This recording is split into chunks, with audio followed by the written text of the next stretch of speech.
He vanished from TV, but his story didn't end there. Ian Roussel, once the heart and soul behind Full Custom Garage, has been silent for years, and fans are still asking, what happened to the man who built wild machines out of nothing but scrap and soul? His absence sparked a storm of rumors. Was he forced out? Did he quit the spotlight on his own terms? Or is something darker hiding behind the closed garage doors? The truth, as it turns out, is more compelling than any rumor. And in this video, we're revealing what really happened to Ian Roussel after the cameras stopped rolling. If you're a fan of custom cars, or just love a good behind-the-scenes story, hit that like button and subscribe so you don't miss the truth behind legends like Ian Roussel. Before the fame, before the fan base, Ian Roussel was just a guy obsessed with bending metal and breaking the mold. He didn't start in a shiny shop with corporate sponsors. No, his roots are raw. Ian came up in the Southern California car scene, building bizarre, one-of-a-kind rides in his backyard. These weren't factory clones or show floor models. They were creations, hand-shaped, welded, and brought to life by sheer willpower. Word spread. People started noticing. Car show judges didn't know what to make of his work. Part hot rod, part alien spaceship. But to true car lovers, Ian was a genius. And that underground reputation grew until it reached the radar of MAV-TV, a network desperate for something gritty and authentic in a sea of polished, cookie-cutter car shows. They approached Ian with a pitch, a show that followed his real builds,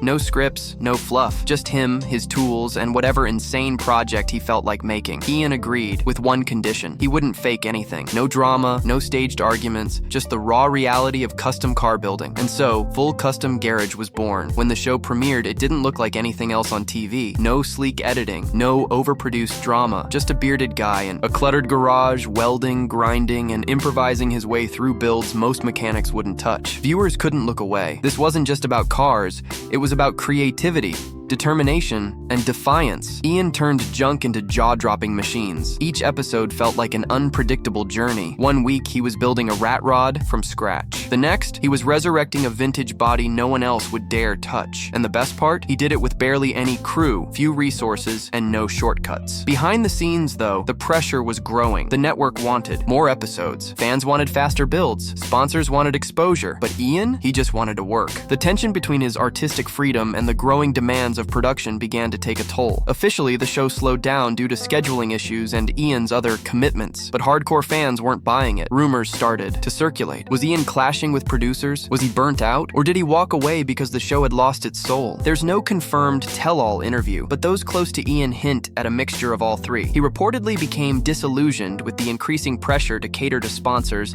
and formulaic content. There were whispers of disagreements over filming schedules, budgets, and the authenticity of builds. Ian had always built for himself and his clients, not for ratings. Health concerns were another theory. Long hours in a physically demanding job, exposure to welding fumes, and a grueling filming schedule can wear anyone down. Add the emotional toll of being constantly watched, and it's easy to see why someone like Ian, never a fame chaser, might want out. And so, the show quietly ended. No big finale, no farewell. Just silence, and a loyal fan base left wondering what had really happened. After the cameras stopped rolling, Ian Roussel didn't disappear completely. He just went underground. Fans who followed him on social media noticed sporadic posts, a photo of a new project, a clip of him welding in silence, a cryptic caption about staying true to your craft. He moved out of the public spotlight, focusing on private commissions and personal builds. Unlike the show, these weren't for entertainment. They were for passion. High-paying clients, collectors, and car fanatics still sought him out, but Ian was selective. He chose projects that inspired him, not ones that would get likes or views. Reportedly built several one-off custom rides in recent years,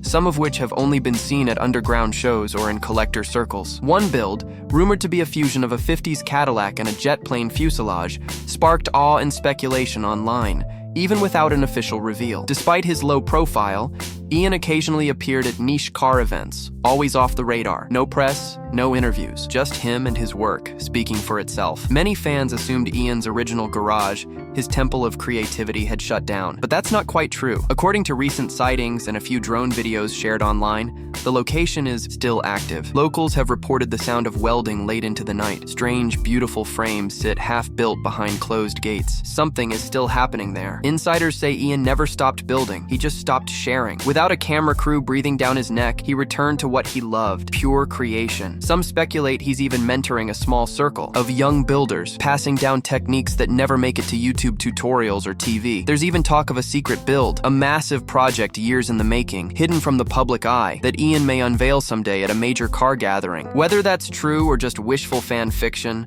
no one really knows, and that's part of the mystique. So what about Ian's personal life? While he's always been a private person, small bits have leaked through. Close friends have hinted that he values his quiet life with family now more than ever. After years of grinding under cameras and deadlines, he's prioritized health and relationships. There were unconfirmed reports that Ian dealt with back issues and chronic fatigue, common for builders, but nothing ever officially stated. What's clear is that he looks healthier and more content in recent candid shots than he did during the show's final seasons. Fans who've met him in person describe him as humble, kind, and surprisingly soft-spoken. He's said to enjoy the outdoors, old-school movies, and spending time away from screens. In one rare fan interaction, when asked if he'd ever return to TV, he reportedly smiled and said, "Why ruin a good thing?" Whether or not Ian Roussel ever returns to TV, his influence is undeniable. He helped redefine what a custom car show could be, not scripted drama, but raw artistry. Thousands of builders credit Full Custom Garage as their inspiration to pick up a torch and start creating. Even in his absence,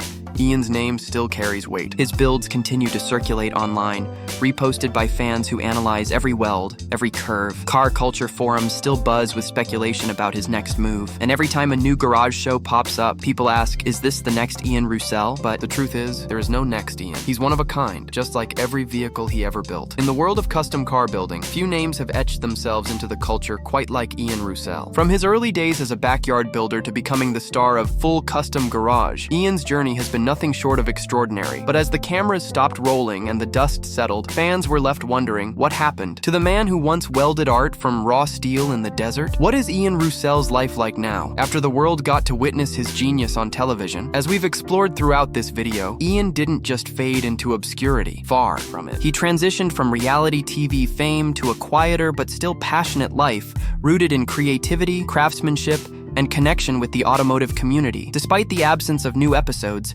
Ian continues to inspire a new generation of custom builders through social media, exclusive builds, and special appearances at car shows. The garage may no longer be on TV, but it hasn't gone silent. Ian's post-show life reflects a deep return to his roots. Rather than chasing the spotlight, he's focused on intimate, hands-on projects that reignite the fire that got him started in the first place. These projects aren't rushed for deadlines or scripted for entertainment. They're raw, real, and fueled by pure passion. And if you follow Ian closely, you know that he's still as active as ever, just not in the same way the mainstream once saw. One of the most profound shifts in Ian's life has been his focus on personal balance. Years of long filming hours, intense deadlines, and the demands of reality TV took their toll. Now his life is centered more around peace, privacy, and the joy of building something just for the sake of it. That's the kind of freedom most creators dream of, and Ian seems to have found it. What's more, Ian has embraced his role as a mentor. Young builders and fans who grew up watching Full Custom Garage now turn to him for advice, encouragement, and inspiration. And true to form, Ian doesn't put on a persona. He shares what he knows with humility, a little humor, and a deep respect for the craft. But here's something that not everyone knows. Ian isn't just focused on building cars. In recent years, he's expanded his creative outlets, dabbling in sculpture, mixed media artwork, and even writing about his experiences. These aren't just hobbies. They're extensions of the same creative spirit that made his builds legendary. It's as if the end of the show opened a whole new world for Ian to explore, unfiltered and entirely his own. There's also the question of whether Ian Roussel will return to television. Rumors have circulated in forums and fan groups about potential spin-offs or limited specials, and while nothing is confirmed, the idea isn't off the table. But if Ian ever does come back, it's clear it would be on his own terms, free from corporate constraints and aimed at authenticity above all else. Ultimately, Ian's story is one of evolution. He didn't vanish, he transformed. He took the recognition that Full Custom Garage brought him and used it as a springboard, not a cage. His workshop is still buzzing with energy, his vision still pushes boundaries, and his legacy continues to expand, quietly, purposefully, and on his own schedule. So, if you've ever found yourself wondering where Ian Roussel is now, the answer is simple. He's exactly where he wants to be, still building, still dreaming, still inspiring. If you made it this far, we want to hear from you. What's your favorite Ian Roussel build of all time? Drop it in the comments below. And if you haven't already, don't forget to like this video, subscribe to the channel, and hit the bell so you never miss a story like this. Because the garage may be off air, but Ian's story is far from over. and you won't want to miss what he does next. Thanks for watching. Keep building, keep dreaming, and as Ian would say, keep it custom.